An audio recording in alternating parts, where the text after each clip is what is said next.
Bienvenue sur Ici Éco. La Banque du Liban a annoncé depuis quelques jours renouveler les effets des circulaires 158 et 166 pour une période d'un an, à compter du 1er juillet 2024. La circulaire 158 de la Banque du Liban est entrée en vigueur en juin 2021. Elle porte sur les modalités de remboursement progressif exceptionnel des dépôts en devises pour les détenteurs de comptes bancaires en devises sur base de leur solde constitué avant le 31-10-2019. À l'heure actuelle, et dans l'attente de la mise en place d'un plan de restructuration des banques et d'une feuille de route pour la prochaine phase, les déposants s'en remettent aux circulaires 166 et 158. La circulaire 166 permet le retrait de 150 $ par mois, tandis que la 158 prévoit le retrait d'un montant compris entre 300 et 400 $ par mois, permettant ainsi aux déposants d'accéder à une partie de leurs dépôts. Néanmoins, pour élargir l'éventail des bénéficiaires, les deux circulaires ont été modifiées de manière à permettre aux détenteurs ou bien aux demandeurs de choisir de bénéficier de l'une ou l'autre circulaire, de profiter de la circulaire 166, même en ayant disposé auparavant de la circulaire 158, de bénéficier du compte enfant mineur et enfin de tirer parti de la 166 sur des comptes considérés comme une continuation des comptes ouverts auprès de la même banque avant le 30 juin 2023. Ces comptes englobent par exemple les comptes joints devenus individuels et vice-versa, le compte converti aux héritiers ou le compte bloqué devenu effectif.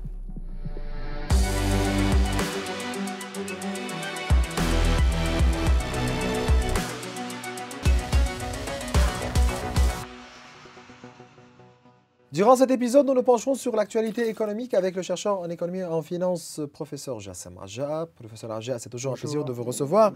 On commence directement par la décision de la BDL qui a décidé le renouvellement des effets de la circulaire 158 et 166. Pour combien de temps la Banque du Liban peut continuer à renouveler ces circulaires tout en prenant en considération les capacités de la BDL? Bon, en fait, il y a et les outils que la BDL aussi peut utiliser pour pouvoir contrôler la masse monétaire, la stabilité du taux de change, etc. Je pense que le coût total en fait, de ces deux circulaires ne devrait pas dépasser, je ne sais pas, peut-être les 300 millions de $ par an. Donc c'est quelque chose d'acceptable et la BDL, elle pourrait sans aucune difficulté le renouveler et même le financer entièrement si les banques commerciales n'arrivent pas à financer la moitié, parce que vous savez que c'est à moitié en fait financé par la BDL.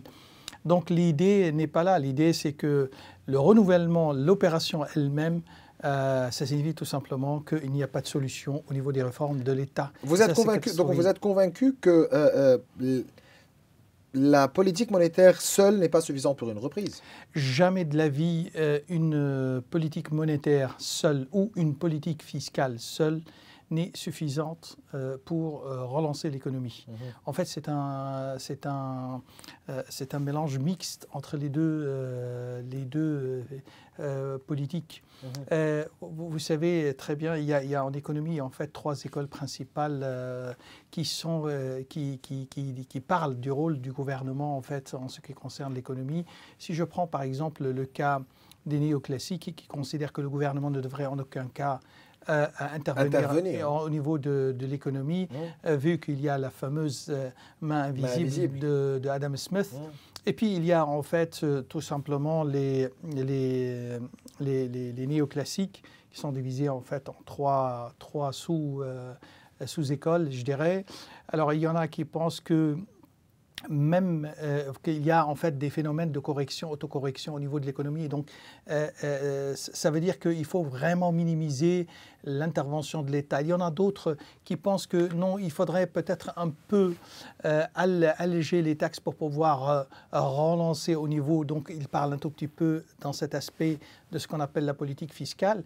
Et puis, ils parlent un tout petit peu donc de l'outil de la politique monétaire, mais bien sûr moins que l'école keynésienne à laquelle j'adhère moi-même. Donc cette école, bien sûr, parle tout simplement qu'il faudrait en fait les deux politiques. D'une combinaison, entre les deux. Qu'est-ce qu'ils pensent en fait les keynésiens, les économistes keynésiens? Ils pensent que le PIB en fait d'un pays, vous le savez très bien par rapport aux fonctions, ce qu'on appelle les fonctions, qu'il y a des maximums et des minimums plusieurs, en fait, maximum, minimum pour une fonction.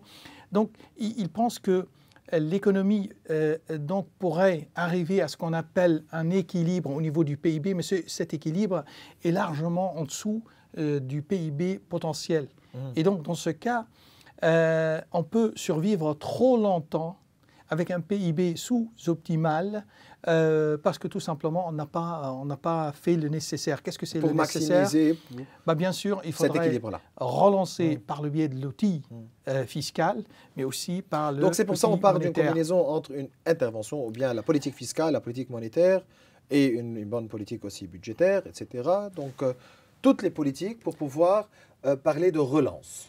Alors la relance, en tous les cas, c'est les deux piliers de la politique économique qui sont la politique fiscale et la politique monétaire devraient en fait être précédés par une réforme au niveau légal, donc juridique. Et ça, c'est extrêmement important. Donc d'abord, on a tout ce qui concerne les réformes requises et surtout les réformes au niveau du secteur bancaire, mais aussi on a ce qui est quand même assez important, les réformes au niveau de la justice elle-même. Ah, c'est ça. Et donc, parce que la justice, c'est elle qui incarne la confiance au niveau de l'économie. Vous le savez très bien, les constitutions, en fait, dans les économies, je dirais, libérales, donnent je dirais, place assez importante pour la propriété privée. Et c'est pour cette raison, il n'y a pratiquement aucun moyen de changer de propriété à moins que par deux moyens ou deux façons. La première, c'est un acte de vente. Le deuxième, c'est principalement par une décision de la justice. C'est-à-dire que s'il y a un conflit entre deux personnes, donc il y a quelqu'un qui va trancher. Donc, il y a quelqu'un qui va trancher et c'est le juge. C'est le juge.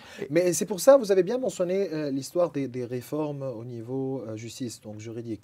Et dire ici réforme au niveau juridique, c'est dire aussi le risque de classer le Liban sur la liste grise de FATF ou bien de Mina FATF, qui a été ajournée jusqu'à la fin de cette année. Pour eux, selon le rapport, il faut trop faire au niveau des réformes juridiques aussi. Alors, il y a eu, comment je dirais... Vous êtes convaincu que le Liban doit être classé sur la liste grise? Alors, si je prends, et ça c'est en fait des informations qui m'ont été transmises par des sources, honnêtement, avec lesquelles j'ai eu contact par rapport, c'est un tout petit peu en fait de l'extérieur de ces organisations. Alors, ils m'ont dit clairement que la taille de l'économie cash est tellement importante qu'on ne peut pas fermer l'œil. On ne peut pas fermer l'œil, on ne peut pas dire qu'on n'a rien vu.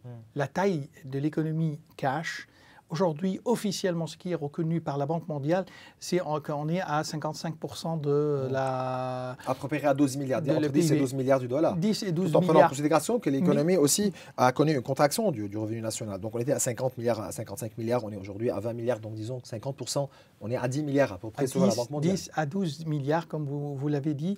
Et ça, c'est les estimations officielles. Alors, n'en parlons pas, en fait, en ce qui concerne, bien sûr, les autres choses qui n'apparaissent absolument pas, ni au niveau des estimations, ni au niveau des chiffres officiels. Je crois, honnêtement, qu'ils ne peuvent pas, en fait, fermer l'œil, à moins qu'il y ait une pression politique, c'est-à-dire que le Liban devrait payer des prix au niveau de la politique et plus particulièrement au niveau de des frontières sud ou au niveau donc de la présence syrienne au Liban.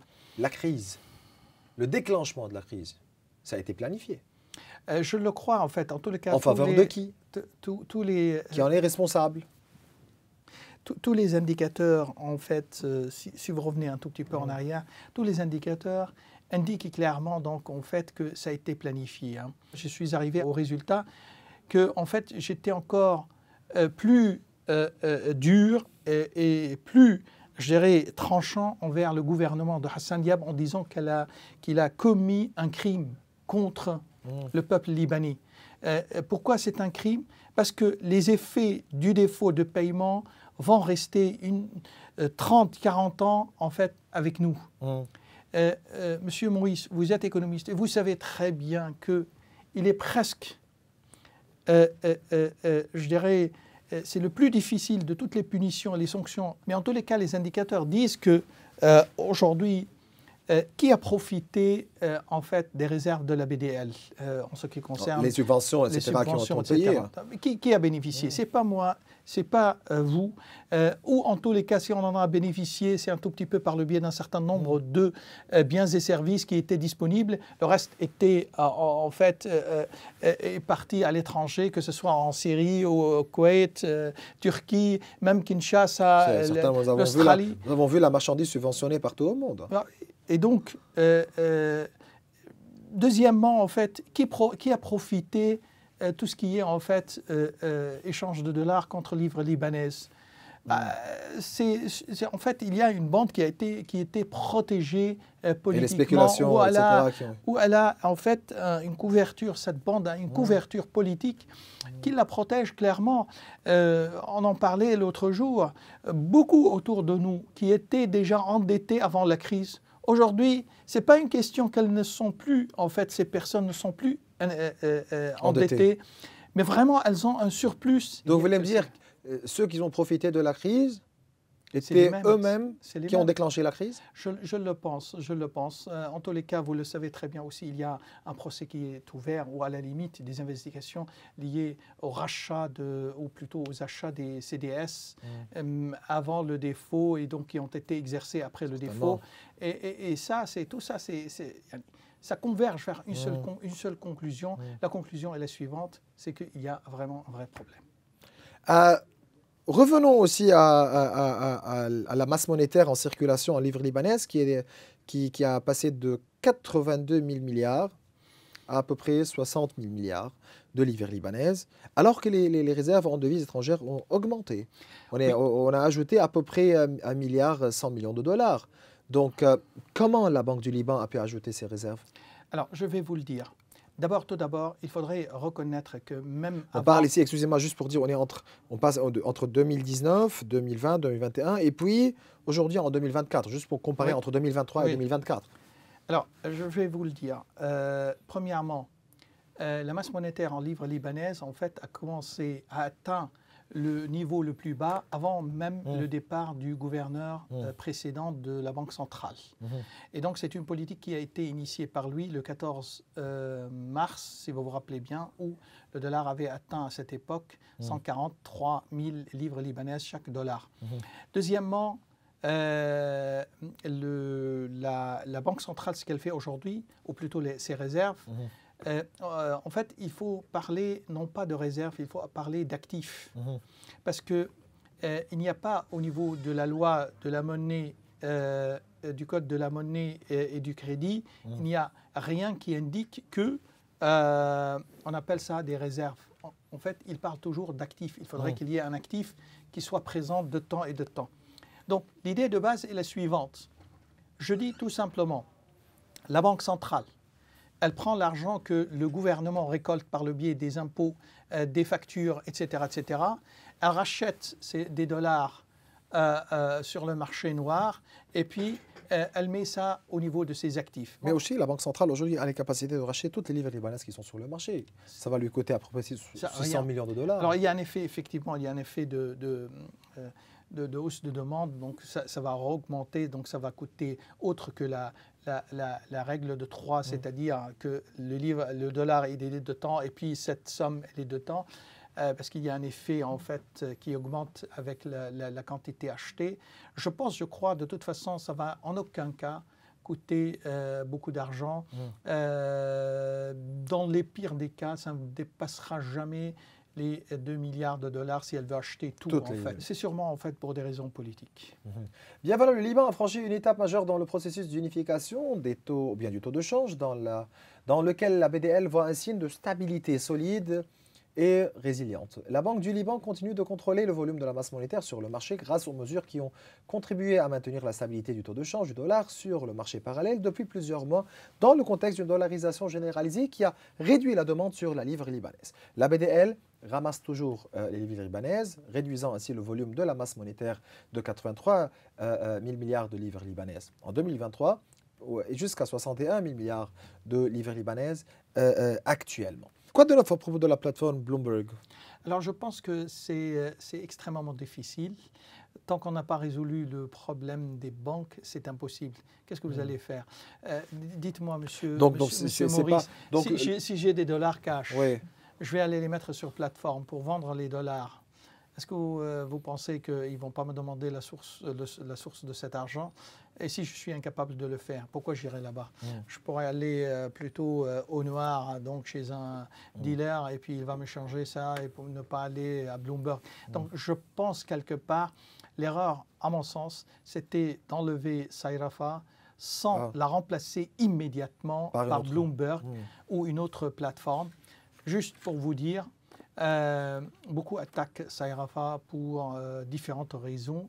Je pense que, en tous les cas, c'est ce que j'ai vu, il y a peut-être un avantage important, c'est que en fait, Sairafa enregistrait tous les noms avec le numéro de téléphone, avec toutes les opérations, et donc on pouvait savoir d'une façon ou d'une autre qui vendait quoi, qui achetait quoi. Si vous voulez, aujourd'hui, avec le marché sans Sairafa, est-ce que vous pouvez me dire qui est en train de blanchir l'argent au niveau du marché? Qui? On ne le sait pas, puisqu'il n'y a plus d'opérations écrites, alors que Sairafa le permettait. Est-ce qu'on doit dire que la page des négociations avec le Fonds monétaire international est tournée? Non, je ne pense pas en fait, mais ce qu'il Il faut reprendre à zéro les négociations. Il faut. Pas nécessairement, non, pas nécessairement. Il y a déjà en fait un acquis au niveau des discussions, c'est-à-dire quand ils parlent entre eux, c'est déjà ils connaissent d'ores et déjà en fait un certain nombre de choses. C'est pas la peine de revenir là-dessus. En revanche, ce qu'ils ne disent pas, parce que c'est l'amour-propre à la libanaise un tout petit peu, c'est que le gouvernement, le FMI n'accepte même pas de dialoguer avec un gouvernement par intérim. Et donc, il lui faut un gouvernement... Mais qu'est-ce qui a changé au niveau de ces négociations avec un gouvernement à part intérim et un gouvernement... Ah non, non, ça c'est dans le règlement du FMI. Certainement. Mais au niveau de ces négociations-là, rien n'a changé. Je pense que l'approche est toujours la même. Oui, mais la situation, oui, c'est parce qu'en effet... C'est l'élimination des dépôts. Vous êtes convaincu? Oui, absolument. Que le gouvernement libanais aussi, avec M. Saad Hichem, est poussé vers l'élimination des dépôts? Alors, ça c'est quelque chose, en fait, malheureusement, c'est vrai. C'est vrai, c'est quelque chose qui est clair et qu'on peut détecter facilement. Mais je pense que même au niveau des négociations, l'équipe libanaise était faible, très faible, trop faible. Dès le début?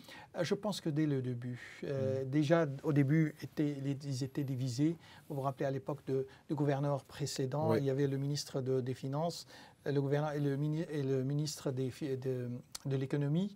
Et donc, en fait, il n'y avait que le ministre des Finances qui faisait. Qui négociait. Qui négociait. Et donc, ils étaient dès le départ, ils étaient divisés. Et avec le gouvernement Miat et Saad Hichem, comment jugez-vous l'approche du gouvernement durant les négociations? En ce qui concerne le plan de relance, l'accord avec le Fonds monétaire, l'histoire des dépôts, etc. Alors, je ne veux pas aller en fait vers une accusation non fondée, mais je dirais quelque part que Saad Hichem, comme Premier ministre, vice-premier ministre, ne sait pas négocier en faveur du Liban. Ne sait pas. Je ne veux pas dire autre chose, mais je dirais il ne sait pas. Parce que tout ce qu'il a proposé dans son plan allait contre l'intérêt du peuple libanais et des dépositeurs. Comment ça?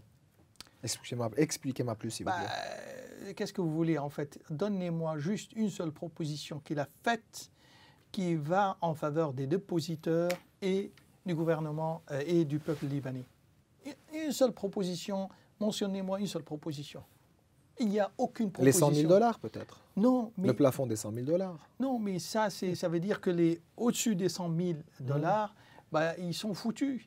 Même si leur argent est propre, la source est bien connue, etc., etc., mais non, ils n'ont rien fait. Vous voulez me dire que c'est par ignorance ou c'est planifié?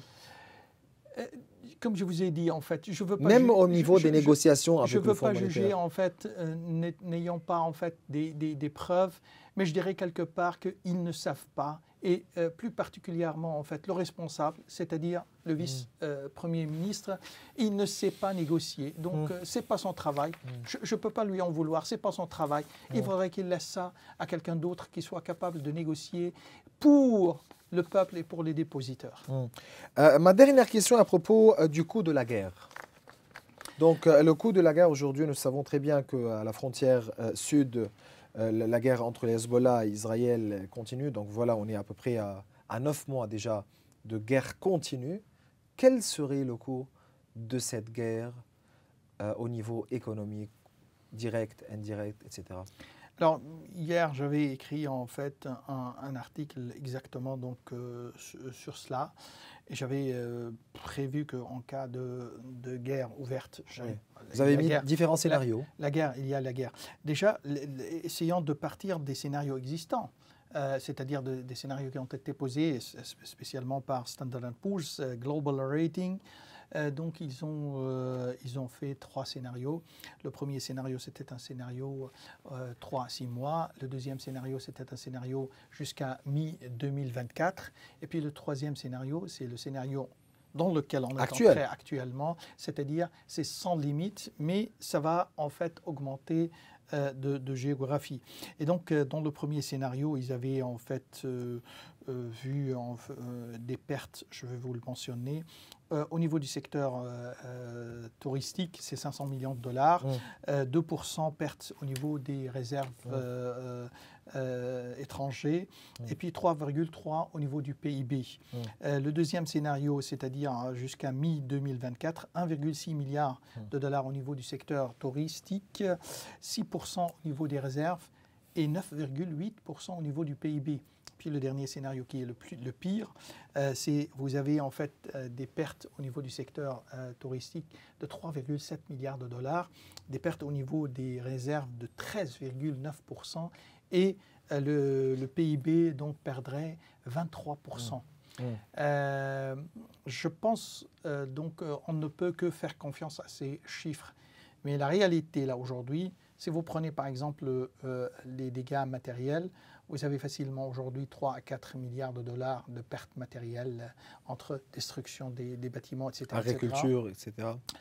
Vous avez en fait aussi le secteur touristique agricole, qui apporte en fait, surtout cette saison, 4 milliards de dollars. Donc si c'est 4 milliards de dollars, si maintenant on ouvre une confrontation ouverte sans limite dans le temps ni l'espace, je pense là on perdrait aussi directement 4 milliards de dollars.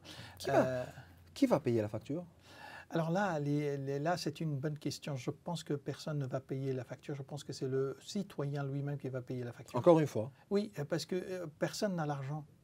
Je veux dire, ni le gouvernement libanais, ni le Hezbollah, ni les pays arabes ne sont prêts à le faire, ni les pays européens ne sont pas prêts à le faire. Ils ont leurs propres problèmes. On regarde le cas de la France, par exemple. Aujourd'hui, elle est rattrapée par la Commission européenne à cause de son déficit budgétaire. Et donc, qui va nous aider? Personne. Je pense que c'est le citoyen qui va s'en charger.